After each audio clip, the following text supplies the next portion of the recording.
The rivalry between Coke and Pepsi stands as one of the most intense, prolonged, and head-to-head competitions in corporate history.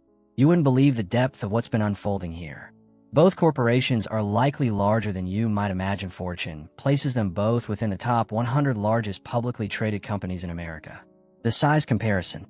You might be shocked to learn that when looking at revenue, PepsiCo is nearly double the size of the Coca-Cola company. But I need to mention that 58% of Pepsi's revenue derives from various food divisions. Most significantly, they own Frito-Lay and Quaker Oats, both of which may be larger than you'd expect. Meanwhile, Coca-Cola remains sharply concentrated on beverages. So if you calculate it out, you'll find that Coca-Cola actually commands a larger portion of that market, which is where this entire competition unfolds. I won't be discussing anything beyond beverages today. So my approach here is to analyze this by highlighting 5 soda segments where they've been rivals. I mean, most people do perceive them as soda corporations, after all. Then I want to outline the competition across 5 additional beverage segments beyond soda. I guarantee everything will be crystal clear as we proceed. Category 1, Cola drinks. Beginning with colas, because this is where it all started. Coca-Cola was the pioneer. It was created by John Pemberton back in 1886, and once it began gaining traction roughly 7 years afterward, Caleb Bradham developed Pepsi-Cola to challenge it and ideally attract its own consumers. I find it fascinating that neither inventor profited significantly from their innovations. It was really more of a burden than anything. Pemberton struggled for 5 years, trying to launch the product before selling it for approximately $2,300. Incidentally, it's worth over $200 billion today. Similarly with Pepsi, Bradham made some unfortunate business choices that compelled him to declare bankruptcy and return to his previous occupation as a pharmacist. It was the later owners and executives responsible for developing these brands and making them prominent. The early dominance gap. By the 1930s, Coca-Cola was absolutely miles ahead of Pepsi. They weren't even in the same league. But over the following 50 years or so, Pepsi consistently gained considerable ground by deliberately attempting to pull customers away from Coca-Cola. Pepsi's strategic moves. During the Great Depression, they began selling Pepsi in 12-ounce bottles for 5 cents each. Compared to Coke, it was double the soda for the identical price. They promoted the value they were providing with the first-ever jingle to broadcast nationally on radio, and it was sufficient to convert many customers to Pepsi. In the 1960s, Pepsi began targeting a younger audience with their Pepsi Generation campaign. It essentially positioned Coke as the traditional beverage for older generations, while Pepsi was the fresh, trendy beverage for youth. Again, it succeeded in drawing customers from Coca-Cola. The Pepsi Challenge era. In the 1970s, they launched the famous Pepsi Challenge, inviting people to compare Coke and Pepsi in a blind taste test, where frequently people indicated they favored Pepsi. Now, possibly that might have been because Pepsi was sweeter with just a small taste. People might have been responding positively to that sweetness. But none of that truly matters because the public witnessed that people preferred it in those advertisements. The new Coke incident. By the 1980s, Coke and Pepsi were virtually tied with each other. Coca-Cola was marketing themselves as the real thing, seemingly a method to communicate that they were the reliable original, while Pepsi is a fraudulent imitation. In what appears like somewhat of a panic, Coca-Cola altered their formula to be slightly sweeter and thus more similar to Pepsi, and rebranded the beverage as New Coke. Understandably, the public was displeased with them for removing the original Coke from shelves, and Pepsi capitalized on that by creating advertisements essentially mocking their choice. The classic recipe returned just months later as Coca-Cola Classic, and upon its comeback, sales surged higher than they'd ever been previously. Again, I have an entire video covering it, but ultimately it did help Coke advance past Pepsi, and to this day, Coke continues to be the far more popular of the two colas. So even though Pepsi has achieved some notable advances, it's difficult to argue that Coke hasn't been the overall champion in this segment. Quick favor, if you found this video interesting, subscribing helps us cover more rise and fall stories like this. Kindly do please. Category 2, Diet Cola beverages. Moving along, and by the way, this list is going to accelerate considerably at this point. In the 1960s, diet sodas were emerging as the next major trend, largely driven by the success of Diet Right from the RC Cola company. It motivated Coke and Pepsi to launch their own diet sodas, but there was apprehension about weakening the brand.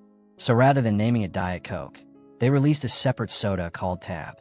But just a year afterward, Pepsi did indeed introduce Diet Pepsi, and despite carrying the Pepsi brand, Tab proved to be the superior selling diet soda.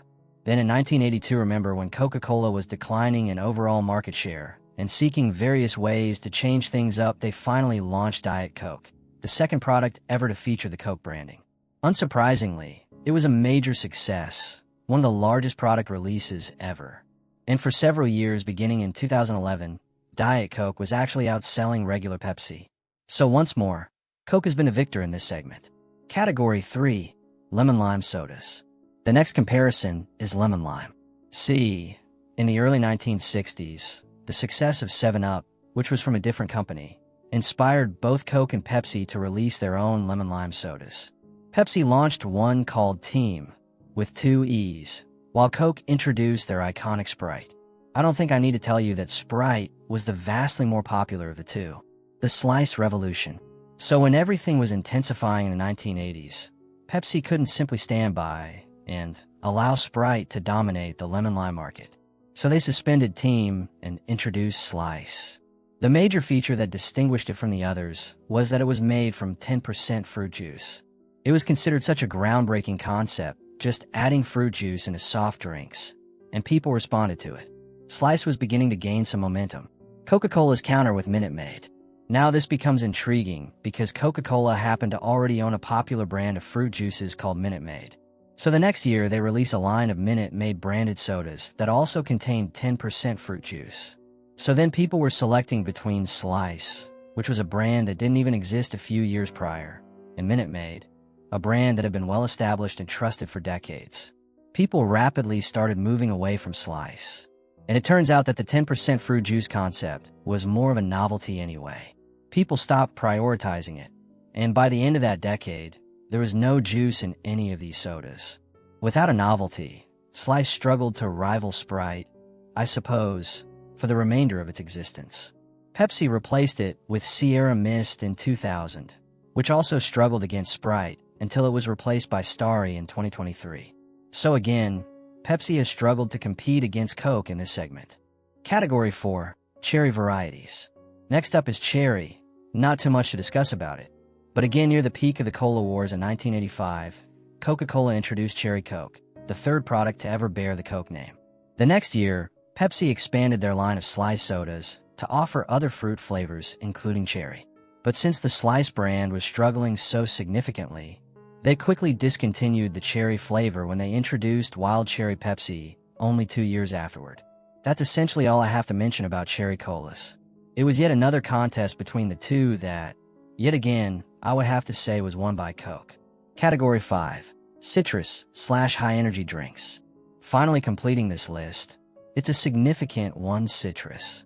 For this, I'm referring to those highly caffeinated, high energy, extreme beverages much like Mountain Dew.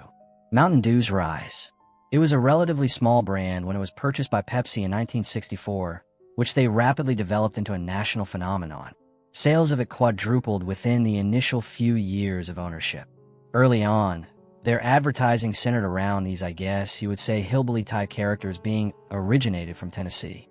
But in the 1970s, they started appealing to more active, younger consumers, and that helped it become the fastest-growing soft drink in the nation. In the 1990s, it became the most popular non-cola soft drink in the US, right as they became an early sponsor of the X Games. It had evolved into a multi-billion-dollar brand. Coca-Cola's surge response. And you better believe that Coca-Cola wasn't going to sit idle and allow that to happen unanswered. So in 1997, they introduced Surge as a direct rival. Rumor has it that internally they were developing it under the name Mountain Dew Killer. Much like Mountain Dew, it was highly caffeinated, bright green in color, and advertised to be high energy and extreme. Coca-Cola was claiming that it was their largest launch since Diet Coke, investing $50 million to advertise it that year, including an expensive Super Bowl ad and millions of samples and coupons. I think it's amusing that when it was first announced, a spokesman for Pepsi said, "Bring it on. We look forward to the competition." It demonstrates how confident they were, and it seems to have been justified considering Surge was largely cut off after 5 years, and Mountain Dew continues to be a massive brand. In 2005, Coca-Cola tried again with a comparable product called Vault that was also cut off after several years. Yeah, so the tables are reversed on this one somewhat, where Pepsi is the company with a more popular, longer-lasting product. Beyond soda, 5 more battlegrounds. Alright, this is going to be an extended video, but to provide a more complete picture of this rivalry, I think it's crucial to run through some of the non-soda segments in which they've been competing. These are some of the more unexpected areas, but still very much on a massive scale. 1. Iced tea. Starting with iced tea, in 1991, Pepsi announced a joint venture with Lipton, the largest tea company in the country, where they have since produced billions of ready-to-drink teas under the names Brisk and Pure Leaf. The following year, not coincidentally, Coca-Cola announced a joint venture with Nestle, where they have since made products under the names Nestea and Nescafé. That venture was dissolved in 2018, while the one with Pepsi continues. But Coca-Cola has also been the owner of the brands Gold Peak Tea, Fuse, and Honest Tea. 2. Bottled water. Another category would be water. In the late 1990s, bottled water was viewed as the fastest-growing segment in the industry. So Pepsi started selling Aquafina nationally, and it has since become the best-selling brand based on volume. And shortly thereafter, not surprisingly, Coca-Cola launched their brand called Dasani that also became extremely popular despite some criticisms and setbacks. In 2007, Coca-Cola also bought the company behind the brands Vitamin Water and Smart Water. But more recently, the new big thing has been sparkling water. So in 2018, Pepsi launched Bubbly, which right away they expected to be their next billion-dollar brand. And Coke responded 2 years later by launching AHA. 3. Juices. Going back to the list, juices have been another major one. As I already alluded to, Coca-Cola bought Minute Maid all the way back in 1960, and 34 years later invested substantially in introducing a new juice brand alongside it called Fruitopia. It took some time for Pepsi to respond to all of this, but they did it in a major way. In 1998, they bought Minute Maid's largest competitor, Tropicana, for $3.3 billion, their biggest acquisition ever at the time. The primary distinction between them was that Tropicana was recognized for making juices that were not from concentrate, whereas everything Minute Maid produced was from concentrate. In the early 2000s, Coca-Cola launched yet another brand called Simply Orange, but cut off Fruitopia. And in 2021, Pepsi sold Tropicana for, oddly enough, precisely what they paid for it, along with some other brands. So the battle on that front has settled down quite a bit for the moment. 4. Sports drinks. Next up on the list is sports drinks. I know it just keeps going, right? But these two are by far the largest producers of sports drinks. In the 1980s, Coca-Cola introduced Powerade that was intended to compete against the already dominant Gatorade, which was made by a separate company. In the 1990s, Pepsi introduced All Sport to compete against the other two. But let's be honest, Powerade and All Sport have never performed exceptionally well when compared to Gatorade. Trust me, it is not often that Coke and Pepsi are trailing far behind a third, more successful product. But it's because they were both concentrated on other areas, and by the time they started focusing on sports drinks, Gatorade was already way too far ahead. By 2001, Gatorade controlled 86% of the market compared to 11% for Powerade and 3% for All Sport. Pepsi's Gatorade acquisition. Pepsi was clearly struggling there, so their strategy was to sell All Sport and buy Quaker Oats in their new biggest acquisition ever, because they were the owners of Gatorade. Yeah, so ever since then, Pepsi has been behind Gatorade, which has obviously maintained a distant lead over Coca-Cola's Powerade. Though in 2021, Coca-Cola did close that gap quite a bit when they bought Body Armor for $5.6 billion in their biggest brand acquisition ever. So even though Pepsi remains on top in that market, Coca-Cola has clearly not been surrendering. 5. Energy drinks. The final category that I want to compare today is energy drinks. They're both the owners of multiple brands of energy drinks, but most notably, in 2015, Coca-Cola bought a minority stake in Monster, where they combined their existing energy drinks. In 2020, on the other end, Pepsi bought Rockstar for $3.85 billion. So yet again, it has been a multi-billion-dollar battle between these two. Let me know in the comments, what do you think of this extensive rivalry between Coke and Pepsi? Does it go much deeper than you imagined it did? Because it has been happening in areas that aren't necessarily obvious. I mean, it's not just Coke versus Pepsi, it's Surge versus Mountain Dew, or Dasani versus Aquafina, or Gatorade versus Powerade, and so much more than that. And any other thoughts you have about Coke or Pepsi or anything else in this video, leave them in the comments. I'd like to hear what you have to say. Thank you for watching.